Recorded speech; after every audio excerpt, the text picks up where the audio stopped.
What's up YouTube? Nate here with Raft Tiger. I'm standing here with Doris.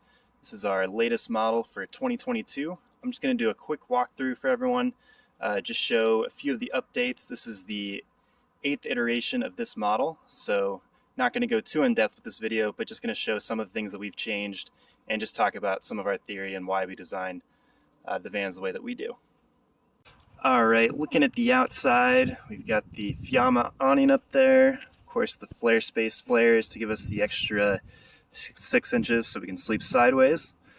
Something new on Doris is this cargo box back here. This is a waterproof box, and it's on a Alvan carrier rack back here, so that's really nice to give you a little extra storage. Still got the ladder, the backup camera, the porch light. Show you guys the roof up here. So we've got dual fan vents up here. Those are max air fans, 300 watts of solar, and then just a nice little adjustable rack back here if you wanted to fit a small Thule box or something up here. You got space for that. Let's see, we've got opening windows here on both the cargo doors. Got our other flare and the RV style opening window right behind the driver's door. Got a huge window here you can open for ventilation. And then up front, of course, we've got the light bar that has come standard.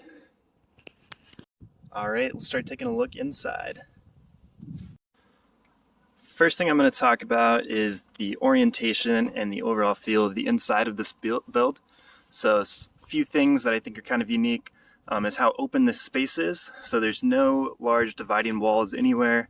The entire space is open front to back, so the space, although it is in a smaller van, it feels very large. It doesn't feel like you're cramped in here.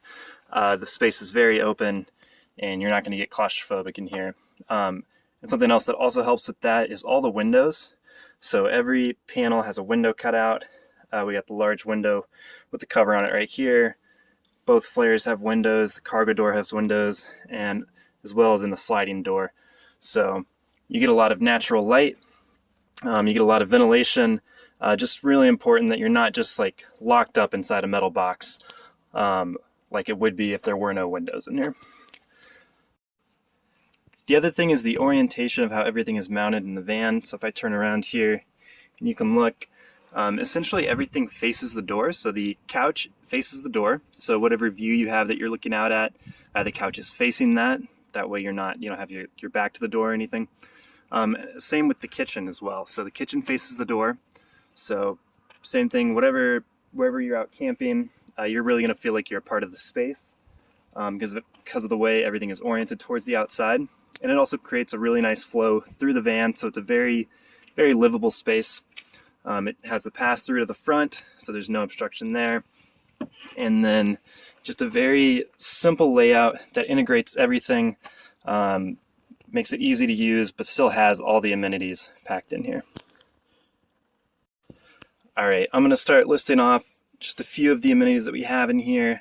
Start here, got the butcher block countertop, propane stove, sink. Something new in Doris, I actually do have hot water hooked up here, so I'll show you in a minute the hot water tank in the back.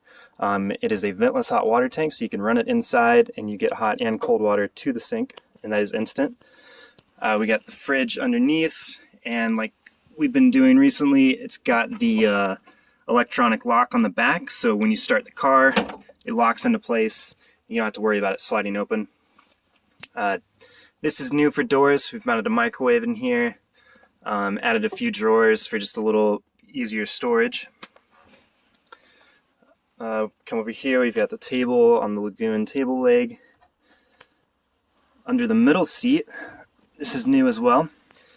This is a freezer mounted down here. So the Alpicool fridge that we've been using does have dual sections, but they don't have too good of temperature controls for each section. So I have a separate freezer here so you can freeze ice there and have this for your fridge. Down here at the end of the couch, same that we've been doing, the composting toilet. I do have a few videos on this, so I won't go too in depth, but this really is the most user-friendly compost toilet that you can get right now. It just the most minimum amount of maintenance. It doesn't smell. It lasts 2 weeks before you have to do anything to it. So yeah, watch one of those videos or just message me with questions, and I can explain anything there. And then behind this, you can't see it here, but behind that panel is where all the electronics are. And that's the same that we've been doing lately. It's been 300 amp hours of power. It's got the solar controller back there, the inverter. And we have a new monitor that we've been using for that up here on your little control wall. So we have the little Renogy monitor so you can tell exactly what your capacity is. And also while we're over here, we've got the inverter switch and then your thermometer, and this is just a little outdoor thermometer mounted on the outside of the van so you know what temperature it is outside the van. So these window covers are something new that we've done for this van. Instead of the sewn fleece curtains, gone with these ones all around the van. Don't have them up, but do have them for the back windows. Actually, we've been storing them up here. What we like about those is they fit tight to the window, so they tend to insulate a little better, and they also, because they fit tighter, they help to, again, make the space feel bigger, so they don't protrude out into the space. They're tight on the sides. So that's been really nice, especially for this sliding door. It prevents the curtain from rubbing on the side of the van when that door is open. So those have worked well. Still have the curtains between the cab to just, if you want to, block off that space, or just to insulate up there so when you're asleep at night you're not keeping or climate controlling that space up there. Alright, one more thing up front before I show everyone the garage space in the back. We have this little table up here mounted outside, so that pops up and just gives you some nice extra space on the outside of the van. A little bar top for the sink. Alright, let's go check out the back.